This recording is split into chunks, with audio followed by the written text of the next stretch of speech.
ಪ್ರಿಯ ವಿದ್ಯಾರ್ಥಿಗಳಿಗೆ ಮುಂಜಾನೆಯ ಶುಭ ವಂದನೆಗಳು. ನಾವು ಆಲ್ರೆಡಿ ಏನಂದ್ರೆ ಈಗ ಗದ್ಯ ಭಾಗದ 5ನೇ ಒಂದು ಅಧ್ಯಾಯ ಅಥವಾ ಪಾಠ ಎಚ್ ನಾಗವೇಣಿಯವರು ಬರೆದಿರ್ತಕ್ಕಂಥದ್ದು ಧನಿಗಳ ಬೆಳ್ಳಿ ಲೋಟ. ಅಂದರೆ ಈ ಧನಿಗಳ ಬೆಳ್ಳಿ ಲೋಟದ ಒಂದು ಪಾಠ ಕೊನೆಯ ಒಂದು ಪ್ಯಾರಾಗ್ರಾಫಿಗೆ ಏನಪ್ಪ ಅಂದ್ರೆ ನಾವು ಹೇಳುವಂಥದ್ದು ಈ ಪಾಠದ ಒಂದು ಕೊನೆಯ ಒಂದು ಪ್ಯಾರಾಗ್ರಾಫ್. ಹಂಗಾರೆ ಇಲ್ಲಿ ಬೆಳ್ಳಿ ಲೋಟ ಸಿಕ್ಕದ ಯಾರಿಗೆ? ಕುದುಪ ಮತ್ತು ಚಿನ್ನಮ್ಮಗ. ಹಂಗಾರೆ ಧನಿಗಳು ಏನಪ್ಪ ಅಂತಂದ್ರೆ ಆ ಬೆಳ್ಳಿ ಲೋಟವನ್ನು ನೋಡು ನೆನ್ಪು ಮಾಡ್ಕೊಳ್ತಾ ಹೋಗ್ತಾರೆ, ಯೋಚನೆ ಮಾಡ್ತಾ ಹೋಗ್ತಾರೆ ಹೇಳ್ತಿ. ಹಂಗಾರೆ ಆ ಬೆಳ್ಳಿ ಲೋಟ ಧನಿಗಳಿಗೆ ಒಪ್ಪಿಸ್ತಾರೋ ಇಲ್ಲೋ ಅನ್ನೋದನ್ನ ಈ ಒಂದು ಪ್ಯಾರಾಗ್ರಾಫ್ ಮೂಲಕ ನಾವು ನೋಡ್ಬೋದು ಅನ್ನೋದು.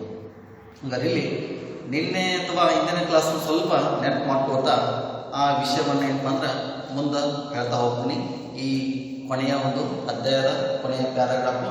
ಹಂಗಾರೆ ಇಲ್ಲಿ ಹೇಳ್ತಾ ಹೋದ್ರೆ ಏನಪ್ಪ ಅಂದ್ರೆ ಈ ಬೆಳ್ಳಿ ಲೋಟವನ್ನು ಏನಪ್ಪ ಅಂತಂದ್ರೆ ದಿಟ್ಟಿಸಿ ಏನಪ್ಪ ಅಂತಂದ್ರೆ ಅಲ್ಲಿ ನೋಡುವಂಥ ಒಂದು ಸಂದರ್ಭ. ಹಂಗಾರೆ ಇಲ್ಲಿ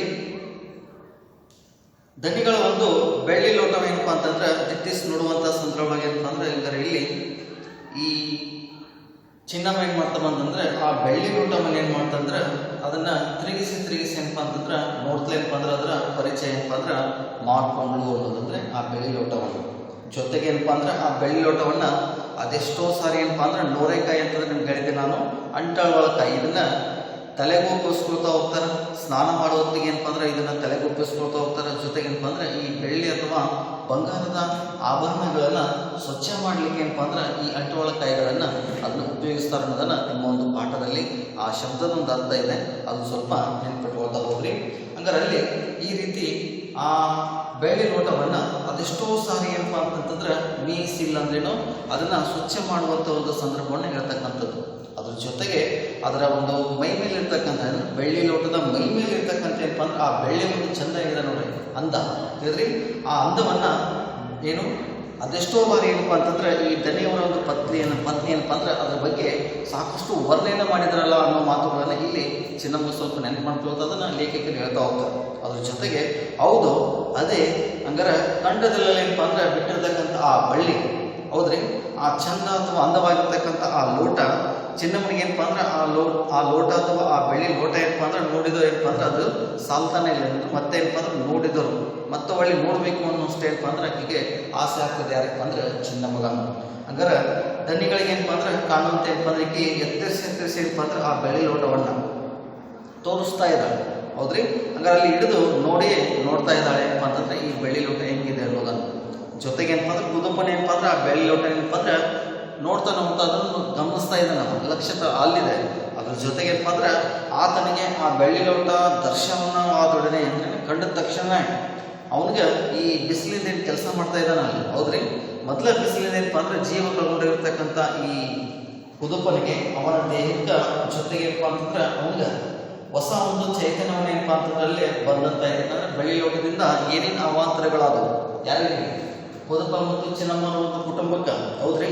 ಏನೇನು ಅಪವಾದಗಳಾದವು, ಏನೇನು ಸಮಸ್ಯೆಗಳಾದ, ಏನು ತೊಂದರೆಗಳಾದೇನಪ್ಪ ಅಂತಂದ್ರೆ ಅದನ್ನೆಲ್ಲವನ್ನ ಏನಪ್ಪ ಅಂದ್ರೆ ಅಲ್ಲಿ ಹೊಸ ಚೈತನ್ಯ ಮತ್ತು ಕೊಟ್ಬಿಟ್ರೆ ನಾವೆಲ್ಲ ಅಪವಾದದಿಂದ ಹೌದ್ರಿ, ಈ ಕಳ್ತನ ಅಪವಾದದಿಂದ ಹೌದ್ರಿ, ಏನೇನು ಸಮಸ್ಯೆಗಳಿಂದ ನಾವು ಪಾರಾಗ್ಬೋದು ಅನ್ನೋ ಮಟ್ಟಿಗೆ ಏನಪ್ಪ ಅಂದ್ರೆ ಯೋಚನೆ ಬಂತು ಯಾರಿಗೆ? ಕುದುಪನಿಗೆ. ಜೊತೆಗೂ ನೆತ್ತೆ ಮೇಲೆ ಏನಪ್ಪ ಅಂದ್ರೆ ಈ ಕಾರ್ತಕ್ಕಂಥ ಬಿಸಿಲು ಹೌದಾ ಏನಪ್ಪ ಅಂದ್ರೆ ಎಷ್ಟರ ಏನಪ್ಪ ಅಂದ್ರೆ ಬರಲಿ ಅನ್ನೋ ಮಟ್ಟಿಗೆ ಏನಪ್ಪ ಅಂದ್ರೆ ಅವ ಅದನ್ನ ನೋಡ್ತಾ ಇದ್ದ, ಗಮನಿಸ್ತಾ ಇದ್ದ ಅನ್ನೋದು. ಅದ್ರ ಜೊತೆಗೂ ಏನಾರ ಆಗ್ಬೋದಾಕ ಅಂತಂದ್ಬಿಟ್ಟು ಈ ಉಡಾಪೆ ಮಾತು ಅಂತ ಹೇಳ್ತಾರೆ ನೋಡ್ರಿ, ಅದು ಏನಾರ ಆಗ್ಬೋದಾಕ ನಾನು ಮಾತ್ರ ಬೆಳ್ಳಿ ಲೋಟ ನೋಡಾಕತ್ತೀನಿ, ನೋಡ್ತಾನೆ ಇದ್ದೀನಿ ಅನ್ನೋ ಮಾತನ್ನ ತಿಳಿದ್ರಿ. ಅದ್ರ ಜೊತೆಗೆ ಆ ಉಡಾಪೆಯ ಆತನಲ್ಲಿ ಏನಪ್ಪ ಅಂದ್ರೆ ಮೈದೆಳೆದು ಬಂದಿತ್ತಂತಂದ್ರೆ ಅದು ತನಗೆ ತಾನೇ ಏನಪ್ಪ ಅಂತಂದ್ರೆ ಬಂತು ಅಂತಂದು ಹೇಳ್ತಾ ಇದ್ದಾರೆ. ಅಂದ್ರೆ ಏನು ಉಡಾಪೆಯ ಮಾತುಗಳು ಇರ್ತಂಥ ಸಂದರ್ಭ ಹೇಳ್ತಾ ಹೋಗ್ರಿ. ಗಾಂಧಿ ಪಾಠದಲ್ಲಿನೂ ಬರ್ತಾ ಹೋಗ್ತದ ಉಡಾಪೆ ಮಾತುಗಳು. ಜೊತೆಗೆ ಈ ಮೊದಲನೇ ಒಂದು ಮುಟ್ಟಿಸಿಕೊಂಡವನ ಅನ್ನೋ ಒಂದು ಪಾಠದಲ್ಲಿ ಬರ್ತದ ಉಡಾಪೆ ಮಾತುಗಳು ಯಾರು ಆಡ್ತಾ ಇರ್ತಾರೆ ನೋಡ್ರಿ ಹೌದಾ. ರಾಜಕಾರಣಿ ಆಗಿರ್ಬೋದು, ಜೊತೆಗೆ ಬಸಲಿಂಗನೂ ಆಡ್ತಾ ಹೋಗ್ತಾನೆ ಹೌದ್ರಿ. ಅಂತ ಆ ಮಾತುಗಳು ಏನಪ್ಪ ಅಂದ್ರೆ ಅದು ಅವನಲ್ಲಿ ಬಂತು ಅನ್ನೋದನ್ನ ಇಲ್ಲಿ ಹೇಳ್ತಕ್ಕಂಥ ಒಂದು ಸಂದರ್ಭ. ಜೊತೆಗೆ ಚಿನ್ನಮ್ಮನ ಕೈಯಲ್ಲಿ ಇರ್ತಕ್ಕಂಥ ಆ ಬೆಳ್ಳಿ ಲೋಟವನ್ನು ಏನಪ್ಪ ಅಂತಂದ್ರೆ ಧನಿಯವರ ಒಂದು ಪರಿಧಿಯಿಂದ ವ್ಯಾಪ್ತಿಗೆ ಅವರ ಒಂದಿಗೆ ಅದು ಹೌದದು ಆ ಬೆಳ್ಳಿ ಲೋಟ. ಹಂಗಾರೆ ಆ ಪರಿಧಿ ಏನಪ್ಪ ಅಂದ್ರೆ ಒಪ್ಪಿಸಲು ಏನಪ್ಪ ಅಂದ್ರೆ ಕಾತುರನಾಗಿರ್ತಕ್ಕಂಥ ಯಾರಂದ್ರೆ ಕುದುಪ. ಆ ಲೋಟ ಚಿನ್ನಮ್ನಿಂದ ತನ್ನ ಕೈಗೆ ಹಸ್ತಾಂತರಗೊಳ್ಳುವ ಕ್ಷಣಕ್ಕಾಗಿ ಏನಪ್ಪ ಅಂತಂದ್ರೆ ಈ ಕುದುಪ ಕಾಯುತ್ತಾ ಇದ್ದ ಅನ್ನೋದು. ಯಾವಾಗ ನನ್ನ ಹೆಂಡತಿ ಆ ಬೆಳ್ಳಿ ಲೋಟ ನನ್ನ ಕೈಯಾಗಿ ಕೊಟ್ರೆ ನಾನು ಈ ಬೆಳ್ಳಿ ಲೋಟವನ್ನು ಏನು ದನಿಗಳಿಗೆ ಒಪ್ಪಿಸ್ತೀನಿ ಅನ್ನುವಂಥ ಕಾತುರದಲ್ಲಿ ಈ ಕುದುಪ ಇದ್ದ ಅನ್ನೋದು. ಹಂಗಾರೆ ಹೀಗೆ ಕಾಯ್ತಾ ಕಾಯ್ತಾ ಪ್ರತಿ ಕ್ಷಣವೂ ಪಾಠ ಮುಂದುವರೆದ ಹೇಳ್ತಾ ಹೋಗ್ತೀನಿ. ಪ್ರತಿ ಕ್ಷಣವೂ ಆತನಿಗೆ ಏನಪ್ಪ ಅಂದ್ರೆ ಅದು ಅತಿ ದೀರ್ಘವಾಗಿ ಏನಪ್ಪ ಅಂತಂದ್ರೆ ಪರಿಣಿಮಿಸತೊಡಗಿತು. ಅದು ಕಾಯ್ತಾ ಹೋದ 5 ನಿಮಿಷ ನೋಡಿದ 10 ನಿಮಿಷ, ಅರ್ಧ ತಾಸು, ಅದು 1 ತಾಸು, ಅದು ಜಾಸ್ತಿ ಆಗ್ತಾನೆ ಬಂತು. ಕ್ಷಣಕ್ಕೆ ಏನಪ್ಪ ಅಂದ್ರೆ ಅದನ್ನ ಒಂದು ಚಟಪಟಿಕೆ ಏನಪ್ಪ ಅಂತಂದ್ರೆ ಅದು ಏರ್ತಾನೆ ಬಂತು. ಜೊತೆಗೆ ಅದು ಚಿನ್ನಮ್ಮನಿಗೆ ಲಕ್ಷಣ ಇಲ್ಲ ಅದರ ಬಗ್ಗೆ, ಹೌದ್ರಿ. ಜೊತೆಗೆ ಲೋಟದ ಚಂದವನ್ನು ಆಕೆ ಮತ್ತೆ ಮತ್ತೆ ತಿರುಗಿಸಿ ನೋಡುತ್ತಿದ್ದಂತೆ ಆ ಲೋಟದ ಒಂದು ಅಂದವನ್ನು ಸೊಬಗನ್ನಂತ ನಾವು ಹೇಳ್ತಾ ಹೋಗ್ತೀವಿ, ಹೌದ್ರಿ. ಅಷ್ಟು ವರ್ಣನೆ ಇರ್ತಕ್ಕಂಥ ಏನೋ ಅಷ್ಟು ಅಂದವಾಗಿರ್ತಕ್ಕಂಥ ಆ ಲೋಟವನ್ನು ತಿಳಿದ್ರಿ ಆಕೆ ಮತ್ತೆ ಮತ್ತೆ ಏನಪ್ಪ ಅಂದ್ರೆ ತಿರುಗಿಸಿ ನೋಡುತ್ತಿದ್ದಂತೆ ಆಕೆ ಅವರಲ್ಲೂ ಅದೆಷ್ಟೋ ಭಾವನೆಗಳು ಏನಪ್ಪ ಅಂತಂದ್ರೆ ಗಿರ್ಕಿ ಹೊಡೆಯತೊಡಗಿತ್ತು ಈ ಬೆಳ್ಳಿ ಲೋಟದಿಂದ. ಅಲ್ಲಿ ನೋಡುವಂಥ ಸಂದರ್ಭದೊಳಗೆ ಆದಂಥ ಸಮಸ್ಯೆಗಳದ ನೋಡ್ರಿ, ಹೌದಾ. ಈ ಕುಟುಂಬಕ್ಕೆ ಏನೇನೋ ತೊಂದರೆ ಬಂತ ನೋಡ್ರಿ ಈ ಸಂಸಾರಕ್ಕೆ, ಹೌದ್ರಿ. ಅದನ್ನೆಲ್ಲವನ್ನ ಏನಪ್ಪ ಅಂತಂದ್ರೆ ಅಕ್ಕಿ ಆ ಬೆಳ್ಳಿ ಲೋಟವನ್ನು ತಿರುಗಿಸ್ತಾ ಅಲ್ಲಿ ಆ ವಿಷಯಗಳೇನಪ್ಪ ಅಂದ್ರೆ ಅಕ್ಕಿ ನೆನಪು ತೊಗೊಳ್ತಾ ಇದ್ದಾಳೆ ಅನ್ನೋದನ್ನ ಇಲ್ಲಿ ಹೇಳ್ತಕ್ಕಂಥ ಒಂದು ಸಂದರ್ಭ. ಜೊತೆಗೆ ಇದೇ ಲೋಟ ಅಲ್ಲವೇ ಅಕ್ಕಿ ನೆನಪು ಮಾಡ್ಕೊಳ್ತಾ ಹೋಗುದು, ಇದೇ ಬೆಳ್ಳಿ ಲೋಟ ಅಲ್ಲ, ಈ ಬೆಳ್ಳಿ ಲೋಟದಿಂದ ಏನಪ್ಪ ಅಂದ್ರೆ ಏನೇನು ಸಮಸ್ಯೆ ಆಯಿತು ನನಗೆ ಹೇಳೋದನ್ನ ಹೇಳ್ತಕ್ಕಂಥ ಒಂದು ಸಂದರ್ಭ. ಏನು ಹೇಳ್ತಾವ್ರಿ, ತನ್ನ ಬೆವರಿನ ಬೆಲೆ ಕಳೆದದ್ದು. ನಾನೇನು ದುಡಿದಿದ್ದೀನಲ್ಲ ಆ ದುಡಿನ ಬೆವರಿನ ಹನಿಗಳನ್ನ ಏನಪ್ಪ ಅಂತಂದ್ರೆ ಇದು ನನ್ನನ್ನು ಕಸ್ಕೊಂಡಿತ್ತು ಅನ್ನೋದನ್ನು ಹೇಳ್ತಕ್ಕಂಥ ಒಂದು ಸಂದರ್ಭ. ಜೊತೆಗೆ ಕಳ್ಳತನದ ಕಿರೀಟವನ್ನು ತನ್ನ ಮುರುಗಲುಗೊಳಿಸಲಿಗೆ ಚಾವಣಿಗೆ ಜೋಡಿಸಿತ್ತು.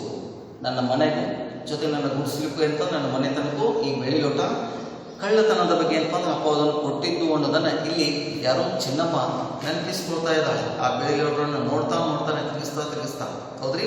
ಜೊತೆಗೆ ಹೇಳ್ತಾ ಹೋಗ್ತಾ ನೋಡ್ರಿ, ತೂ ಬೆಳ್ಳಿ ಆದದ್ದರೇನಂತೆ ಬುದ್ಧಿ ಮನೆಗಿಂತಲೂ ಬೋರ್ನಾಸು ಮೂರ್ಖಾಸನಿದ್ದು ಅಂತಂದ್ರೇನು. ಬೆಳ್ಳಿ ಆದ್ರೆ ಏನಂತ್ರಿ, ಇದ್ರದ್ದು ಒಂದು ಏನಪ್ಪ ಅಂದ್ರೆ ಅದ್ರ ಬೈಬಳ ಅಂತಂದು ಹೇಳ್ತಾ ಹೋಗ್ತಾರೆ ಇದನ್ನು, ಹೌದ್ರಿ. ಎಲ್ರಿ ಇದು ಮಂಗಳೂರಲ್ಲಿ ಇರ್ತಕ್ಕಂಥ ಒಂದು ಬೈಬಳ. ಹಂಗಾರ ಈ ಬುದ್ಧಿ ಮಣ್ಣಿಗಿಂತಲೇ ಏನಪ್ಪ ಅಂತಂದ್ರೆ ಈ ಮೂರ್ಖಾಸಿದ್ದು ಅಂತ ಹೇಳ್ತಕ್ಕಂಥ ಒಂದು ಸಂದರ್ಭ. ಅದ್ರ ಜೊತೆಗೆ ಹೇಳ್ತಾರೆ ನೋಡ್ರಿ, ಪಟ್ಟದ ಮೇಲಿನ ಕತ್ತಿಗೆ ಚಟ್ಟದಲ್ಲಿರೋವನ ಮೇಲೆ ದಿಟ್ಟಿ ಎಂದಿಗೂ ಸಲ್ಲ. ಅಂದ್ರೆ ಈ ಬೆಳ್ಳಿದ ತಕ್ಷಣ ಎಲ್ಲರೂ ಏನಪ್ಪ ಅಂತಂದ್ರೆ ಒಂದು ರೀತಿ ಏನಪ್ಪ ಅಂದ್ರೆ ಅದರ ಒಂದು ಬೆಲೆನ ಮೌಲ್ಯವನ್ನ ಹೇಳ್ತಕ್ಕಂಥ ಒಂದು ಸಂದರ್ಭ, ಹೌದ್ರಿ. ಅದು ರಾಜರಾಣಿಯರು ಹಾಕೊಳ್ತಕ್ಕಂಥ ಒಂದು ಆಭರಣದ ಸಮಾನ ಅಂತ ಹೇಳ್ತಕ್ಕಂಥವು. ಅಂದ್ರೆ ನಾನು ಇಲ್ಲಿ ಪಟ್ಟದ ಒಂದು ಮೇಲಿನ ಕತ್ತಿಗೆ, ಹೌದ್ರಿ, ಚಟ್ಟದಲ್ಲಿರುವವನ ಮೇಲೆ ದಿಟ್ಟಿ ಎಂದಿಗೂ ಸಲ್ಲ ಅನ್ನೋ ಮಾತುಗಳನ್ನು ಹೇಳ್ತಕ್ಕಂಥ ಸಂದರ್ಭ. ಅವೆಲ್ಲ ಏನಪ್ಪ ಅಂದ್ರೆ ದೊಡ್ಡವರು ಏನಪ್ಪ ಅಂದ್ರೆ ಹಾಕೊಳ್ಳೋದು, ಶ್ರೀಮಂತರ ಒಂದು ಮನೆತಲ್ಲಿ ಇರ್ತಕ್ಕಂಥ ನಮ್ಮಂಥವ್ರಿಗೆ ಏನೋ ಮಾತಲ್ಲ, ನಾವು ಬಡವರು, ಅವರು ಶ್ರೀಮಂತರು ಅನ್ನೋ ಮಾತುಗಳನ್ನು ಹೇಳ್ತಕ್ಕಂಥ ಒಂದು ಸಂದರ್ಭ, ಹೌದ್ರಿ.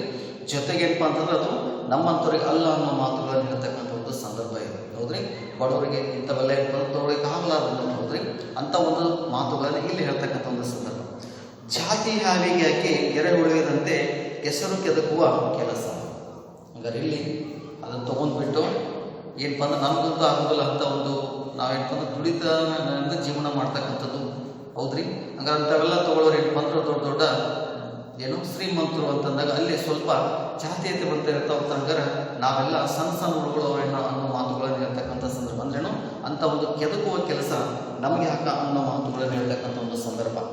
ಈ ಬೆಳ್ಳಿ ಲೋಟದಿಂದಾಗಿ ತನ್ನ ಕುಟುಂಬ ಇದುವರೆಗೆ ಉಂಡ ನೋವು, ಅವಮಾನ, ಪಟ್ಟಪಾಡು, ಪರಿತಾಪಗಳೆಲ್ಲ ಚಿನ್ನಮ್ಮನ ಚಿತ್ತದಿಂದ ದಿಗಿನಿ ತೆಗೆದು ಮೇಲೆದ್ದು ಬಂದು ಆಕೆ ಯೋಚನಾ ಶಕ್ತಿ, ವಿವೇಚನಾ ಶಕ್ತಿಯನ್ನೇ ಕ್ಷಣಕಾಲ ಕಸಿದುಕೊಂಡವು. ಅಂದರೆ ಇಲ್ಲಿ ದಿಗಿನ ಅಂತಂತಂದ್ರೆ ನೆಗೆತ ಅಂತ ಹೇಳ್ತಾರೆ ಅನ್ನೋದರ್ಥದಲ್ಲಿ ಯಕ್ಷಗಾನದ ಒಂದು ನೆಗೆತ. ಅಂದ್ರೇನು, ಆ ಬೆಳ್ಳಿ ಲೋಟದಿಂದ ಆಕೆಗೆ ಬಂದಿರತಕ್ಕಂಥದ್ದು ಏನಪ್ಪ ಅಂತಂದ್ರೆ ಆ ಕುಟುಂಬಕ್ಕೆ ಇದುವರೆಗೂ ಬರೀ ಉಂಡಿರ್ತಕ್ಕಂಥ ನೋವು, ಹೌದ್ರಿ. ಜೊತೆಗೆ ಅವಮಾನ, ಅವರು ಪಟ್ಟಿರ್ತಕ್ಕಂಥ ಆ ಶ್ರಮ, ಕಷ್ಟ, ಹೌದ್ರಿ. ಆ ಪರಿತಾಪಗಳೆಲ್ಲ ಏನಪ್ಪ ಅಂತಂದ್ರೆ ಆಕೆಗೆ ಏನಪ್ಪ ಅಂದ್ರೆ ಆ ಚಿನ್ನಮ್ಮನ ಚಿತ್ತದಿಂದ ಆಕೆಯ ಮನಸ್ಸಿನಿಂದ ಏನಪ್ಪ ಅಂತಂದ್ರೆ ಏನು ಮಾಡ್ತಪ್ಪ ಅಂದ್ರೆ ಒಮ್ಮೆ ಇದು ಯಕ್ಷಗಾನದಾಗಿ ಏನಪ್ಪ ಅಂದ್ರೆ ಜಿಗಿತು. ಯಾವ ರೀತಿ ಏನಪ್ಪ ಅಂದ್ರೆ ನೆಗೆತ ಅಂತಂದ್ರೆ ಉದ್ದ ಜಿಗಿತ ಅಂತ ನಾವು ಹೇಳ್ತಾ ಹೋಗ್ತೀವಿ ನೋಡ್ರಿ. ಒಮ್ಮೆ ಏನಪ್ಪ ಅಂದ್ರೆ ಆರಿದು ಆಕೆ ತಲೆಯಿಂದ ಅಥವಾ ಆಕೆಯ ಮನಸ್ಸಿನಿಂದ ಅನ್ನೋದನ್ನ ಹೇಳ್ತಕ್ಕಂಥ ಒಂದು ಮಾತು, ಹೌದ್ರಿ. ಹಂಗೆ ಇಲ್ಲಿ ಆಕೆ ಒಂದು ಏನಪ್ಪ ಅಂತಂದ್ರೆ ಚಿತ್ತದಿಂದ ಒಂದೊಮ್ಮೆ ನೆಗೆದು ಮೇಲಿಂದ ಏನಪ್ಪ ಅಂತಂದ್ರೆ ಆಕೆಗೆ ಏನಂದ್ರೆ ಇವೆಲ್ಲವನ್ನ ವಿಚಾರ ಮಾಡುವಂಥ ಶಕ್ತಿ, ಯೋಚನೆ ಮಾಡುವಂಥ ಶಕ್ತಿ, ಜೊತೆಗೆ ಅವೆಲ್ಲವೂ ಏನಪ್ಪ ಅಂದ್ರೆ ಕಸಿದುಕೊಳ್ತಾ ಹೋಗ್ತಿದ್ದೇವಪ್ಪ ಅಂದ್ರೆ ಇದು ಬೆಳ್ಳಿ ಲೋಟ ಒಂದು ಕೈಗೆ ಸಿಕ್ಕದ್ರಿಂದ, ಹೌದ್ರಿ. ಜೊತೆಗೆ ಹೇಳ್ತಾ ಹೋಗ್ತಾ ನೋಡಿ, ಒಡಲ ಬಿದ್ದ ಬಂದರೆ ಕ್ಷಣ ಕೆರಳದಂತಾಯಿತು ಅಂತಂದ್ರೇನು ಒಮ್ಮೊಮ್ಮೆ ಪಿತ್ತ ಏನಪ್ಪ ಅಂದ್ರೆ ಜಾಸ್ತಿ ಆಗ್ತಾ ಹೋಗ್ತಾ ನೋಡ್ರಿ ಹೌದ್ರಿ. ಸಿಟ್ಟಿನ ಒಂದು ಏನಪ್ಪ ಅಂತ ಹೇಳ್ತಕ್ಕಂಥ ಒಂದು ಸಂದರ್ಭ ಹೋದ್ರಿ. ಹಂಗೆ ಏನಪ್ಪ ಅಂದ್ರೆ ಒಮ್ಮೊಮ್ಮೆ ಅದನ್ನ ಆ ಕ್ಷಣವನ್ನ ಏನಪ್ಪ ಅಂದ್ರೆ ನನಗೆ ಸಿಟ್ಟು ಬಂದಂತಾಯಿತು ಅನ್ನೋದನ್ನ ಹೇಳ್ತಕ್ಕಂಥ ಒಂದು ಸಂದರ್ಭ. ಜೊತೆಗೆ ನೋಡ್ರಿ ಆ ಒಳೆಯಲ್ಲೇ ಆ ಸಂಕಟಗೊಂಡ ಜೀವಕ್ಕೆ ಏನು ಅನಿಸ್ತು ಆ ಕ್ಷಣ ಹಂಗಾರ ಅದನ್ನೆಲ್ಲವೂ ಏನಪ್ಪ ಅಂತಂದ್ರೆ ಸಂಕಟ ಬೆದ್ದೆ ಹೌದ್ರಿ ಅದನ್ನೆಲ್ಲವನ್ನ ಏನಪ್ಪ ಅಂತಂದ್ರೆ ಉಂಡಂತ ಆ ಜೀವ ಯಾರ್ರಿ ಚಿನ್ನಮ್ಮ ಹೌದ್ರಿ ಅಥವಾ ಆ ಕುಟುಂಬಕ್ಕೆ ಹೌದ್ರಿ. ಹಂಗಾರೆ ಇಲ್ಲಿ ಏನಂದ್ರೆ ಆ ಕ್ಷಣಕ್ಕೆ ಏನು ಅನಿಸ್ತೋ ಗೊತ್ತಿಲ್ಲ. ಲೇಖಕರು ಹೇಳ್ತಾ ಹೋಗ್ತಾರೆ ಚಿನ್ನಮ್ಮ ತಟ್ಟನೆ ಪೂರ್ವಾಭಿಮುಖವಾಗಿ ನಡೆದಳು. ಸೂರ್ಯನ ಒಂದು ದಿಕ್ಕಿಗೆ ಏನಪ್ಪ ಅಂದ್ರೆ ಮುಖವನ್ನ ಮಾಡಿಬಿಟ್ಟು ಆ ಬೆಳ್ಳೋಟ ಕೈಯಲ್ಲಿದೆ ಯಾರ ಕೈಯಲ್ಲಿ ಚಿನ್ನಮ್ಮನ ಕೈಯಲ್ಲಿ ಅದನ್ನ ಹಿಡ್ಕೊಂಡು ಪೂರ್ವಾಭಿಮುಖವಾಗಿ ಏನಪ್ಪ ಅಂತಂದ್ರೆ ನಿಂತ ಹೋದ್ಲು. ಆ ಒಳೆಯಲ್ಲೇ 10 ಹೆಜ್ಜೆ ಹಾಕಿ 11ನೇ ಹೆಜ್ಜೆ ಅಡಿ ನಿಂತವಳು. ಈಗ 10 ಹೆಜ್ಜೆ ಹೋದ್ಲು, ಇನ್ನೊಂದು ಹೆಜ್ಜೆ ನಿಂತ್ಬಿಟ್ಲು, 11 ಹೆಜ್ಜೆ ನಿಂತು ಅಲ್ಲಿ ನಿಂತುಕೊಳ್ತಾ ಹೋಗ್ತಾರೆ. ನಿಂತ್ಕೊಂಡ್ರೆ ಏನಾಗುತ್ತೆ ಅನ್ನೋದನ್ನ ಇಲ್ಲಿ ಲೇಖಕರು ಹೇಳ್ತಾ ಹೋಗ್ತಾರ್ರಿ. ಅತ್ತ ದೂರದಲ್ಲಿದ್ದ ಒಳೆಯ ಆಳ ಮಡುವತ್ತ ಬೆಳ್ಳಿ ಲೋಟವನ್ನು ಎಸೆದೇ ಬಿಟ್ಟಳು. 11ನೇ ಹೆಜ್ಜೆ ಹೋದ ತಕ್ಷಣ ನಿಂತ ತಕ್ಷಣ ಆ ಬೆಳ್ಳಿ ಲೋಟವನ್ನ ಹೌದ್ರಿ ಆ ಒಳೆಯ ಯಾವುದೇ ಒಳೆ ಇರ್ತದೆ ಶಾಂಭವಿ ಒಳೆ ಅಥವಾ ನದಿ ಹೌದ್ರಿ ಅಲ್ಲಿ ಆಳ ನೋಡ್ತಾ ಹೋಗ್ತಾರೆ. ಸ್ವಲ್ಪ ಎಷ್ಟು ಅಡಿ ಆಳ ಅಂತ ಹೇಳ್ತಾ ಹೋಗ್ತಾರೆ ಅವ್ರಿ. ತನಗೆ ಎಷ್ಟು ಬೇಕೋ ಅಷ್ಟು ಆಳದಲ್ಲಿ ಏನಪ್ಪ ಅಂದ್ರೆ ಹೋಗ್ಬಿಟ್ಟು ಆ ಬೆಳ್ಳಿ ಲೋಟವನ್ನು ಅದೇ ಒಂದು ಹೊಳೆ ಅಥವಾ ನದಿಯಲ್ಲಿ ಯಾವ ನದಿ ಅದು ಶಾಂಭವಿ ನದಿಯಲ್ಲಿ ಏನಪ್ಪ ಅಂದ್ರೆ ಬೆಳ್ಳಿ ಲೋಟವನ್ನು ಎಸೆದಳು. ಅಂದರೆ ಮತ್ತ ಒಳ್ಳಿ ಆ ನದಿಗೆ ಏನಪ್ಪ ಅಂದ್ರೆ ಅದನ್ನು ಒಗಟಿದ್ದು ಅಥವಾ ಎಸೆದಳು ಯಾವುದು ಆ ಬೆಳ್ಳಿ ಲೋಟವನ್ನು. ಜೊತೆ ನೋಡ್ರಿ ಕಂಠದಲ್ಲಿ ಬಳ್ಳಿ ಹೊತ್ತ ಆ ಬೆಳ್ಳಿ ಲೋಟ ತೋಟದಂಚಿನ ನೆರಳಲ್ಲಿ ನಿಂತು ತನ್ನನ್ನೇ ದಿಟ್ಟಿಸುತ್ತಿದ್ದ ದಣಿಯವರ ಮೋರೆ ಅಸಂಖ್ಯ ಭಾವನೆಗಳನ್ನು ಓದುತ್ತಾ ಹಾಳದ ಮಡುವಿನಲ್ಲಿ ನಿಧಾನಕ್ಕೆ ಮುಳುಗಿ ಹೋಯಿತು ಅಂತ. ಹಂಗಾರೆ ಆ ಕಂಠದಲ್ಲಿರ್ತಕ್ಕಂಥ ಒಂದು ಬೆಳ್ಳಿ ಹೂಗಳ ಒಂದು ಏನು ಚಿತ್ರಣ ಇತ್ತ ನೋಡ್ರಿ ಹೌದ್ರಿ. ಆ ಚಿತ್ರವನ್ನು ಏನಪ್ಪ ಅಂದ್ರೆ ಹೊಡೆದಿರ್ತಕ್ಕಂಥ ಆ ಬೆಳ್ಳಿ ಲೋಟ ಜೊತೆಗೆ ತೋಟದ ಅಂಚಿನಲ್ಲಿ ಏನಪ್ಪ ಅಂತಂದ್ರೆ ಆ ದನಿಗಳೇನಪ್ಪ ಅಂದ್ರೆ ನೆರಳಲ್ಲಿ ನಿಂತು ಅವರನ್ನೇ ದಿಟ್ಟಿಸಿ ನೋಡ್ತಾ ಇದ್ದಾರೆ. ಯಾರನ್ನ ಕುದುಪನ ಮತ್ತು ಚಿನ್ನಮ್ಮನ ಹೌದ್ರಿ. ಆ ದಿಟ್ಟಿಸಿ ನೋಡ್ತಕ್ಕಂಥ ಏನಪ್ಪ ಅಂದ್ರೆ ದನಿಯವರ ಒಂದು ಮೊರೆ ಅಂದ್ರೆ ಮುಖ. ಅವರಲ್ಲಿ ಮುಖದಲ್ಲಿ ಏನಪ್ಪ ಅಂದ್ರೆ ಇಕ್ಕಿ ನೋಡ್ತಾ ಹೋಗ್ತಾಳೆ. ಅವರಲ್ಲಿ ಏನಂದ್ರೆ ಅಸಂಖ್ಯ ಅಂದ್ರೇನು ಸಾಕಷ್ಟು ಹೌದ್ರಿ ಎನಿಸ್ಲಿಕ್ಕೆ ಬಾರದಂಥ ಒಂದು ಭಾವನೆಗಳನ್ನ ಇಕ್ಕಿ ಓದುತ್ತಾ ಏನಪ್ಪ ಅಂದ್ರೆ ಆಳದ ಒಂದು ಮಡುವಿನಲ್ಲಿ ಏನಪ್ಪ ಅಂದ್ರೆ ನಿಧಾನಕ್ಕೆ ಏನಪ್ಪ ಅಂತಂದ್ರೆ ತಾನು ಈ ಕಡೆ ಬರ್ತಾ ಆ ಬೆಳ್ಳಿ ಲೋಟ ಏನಪ್ಪ ಅಂದ್ರೆ ಆ ನದಿಯಲ್ಲಿ ಅಥವಾ ಹೊಳೆಯಲ್ಲಿ ಏನಪ್ಪ ಅಂದ್ರೆ ಮುಳುಗಿ ಹೋಯಿತು ಅನ್ನೋದನ್ನ ಇಲ್ಲಿ ಹೇಳ್ತಕ್ಕಂಥ ಒಂದು ಸಂದರ್ಭ. ಜೊತೆಗೆ ಚಿನ್ನಮ್ಮನ ಹೊಳೆಯ ನೀರಲ್ಲೆಮ್ಮೋ ಸಂಪೂರ್ಣ ಮುಳುಗಿ ಮತ್ತೆ ಎದ್ದು ನಿಂತಳು. ಆ ಬೆಳ್ಳಿ ಲೋಟವನ್ನು ನೆದೆಗೆ ಎಸೆದ್ಬಿಟ್ಟು ಸಂಪೂರ್ಣವಾಗಿ ಈಗ ನಾವು ಮಿಂದು ಎದ್ದು ಬಂದ ಹೇಳ್ತಾಳು ಹೌದ್ರಿ. ಹಂಗೆ ಇಲ್ಲಿ ಬೆಳ್ಳಿ ಲೋಟವನ್ನು ಆ ನೆದೆಗೆ ಎಸೆದ್ಬಿಟ್ಟು ನೀರಿನೊಳಗೆ ಈ ಚಿನ್ನಮ್ಮ ಏನು ಮಾಡ್ತಾವ ಅಂದರೆ ಸಂಪೂರ್ಣವಾಗಿ ಮುಳುಗಿ ಮತ್ತೆ ಎದ್ದು ನಿಂತಳು. ಯಾರಪ್ಪ ಅಂತಂತಂದರೆ ಈ ಚಿನ್ನಮ್ಮ. ಜೊತೆಗೆ ನೆರಳಿದ್ದ ದನಿಯವರು ತಾನು ಒದ್ದುಕೊಂಡಿದ್ದ ಒಲ್ಲಿಯಿಂದ ಮುಖಕ್ಕೆ ಗಾಳಿ ಬೀಸಿಕೊಂಡರು. ಹಾಗಾದ್ರೆ ಅವ್ರು ದೂರಿಂದ ನೋಡಿದ್ರು ಅದೇನೋ ಸಿಕ್ಕಿರ್ಬೋದು ಬಿಡೋದು ತಿಳ್ಕೊಂಡ್ಬಿಟ್ಟು ಆ ಬೆಳ್ಳಿ ಲೋಟವನ್ನು ನದಿಗೆ ಎಸಿತಾ ಹೋಗ್ತಾರೆ. ಇದನ್ನು ನೋಡಿರ್ತಾರೆ ಯಾರು, ಆದರೆ ಅದು ಅವ್ರ ಗಮನಕ್ಕಷ್ಟು ಬಂದಿರಂಗಿಲ್ಲ ಯಾರಿಗೆ ದನಿಯವರಿಗೆ.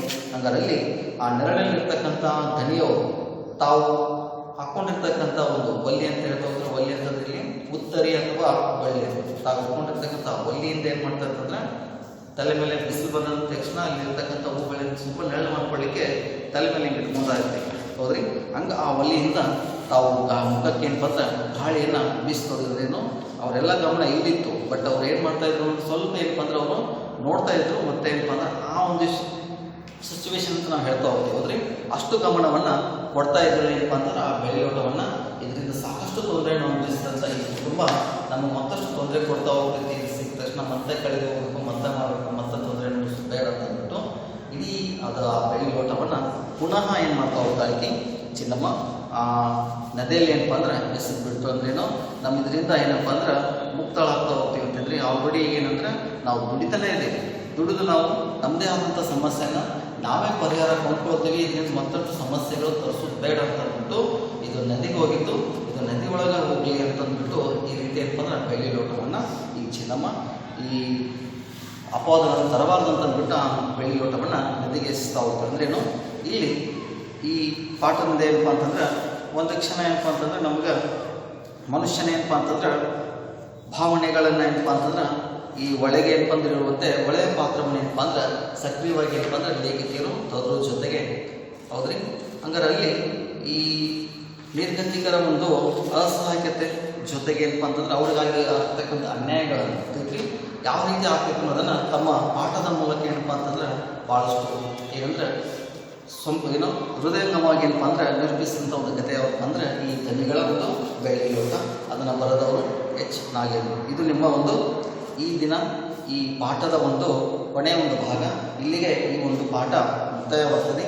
ಮುಂದಿನ ಒಂದು ಪಾಠದೊಂದಿಗೆ ನಾನು ಮತ್ತೆ ಬರ್ತಾ ಹೋಗ್ತೀನಿ. ಧನ್ಯವಾದ.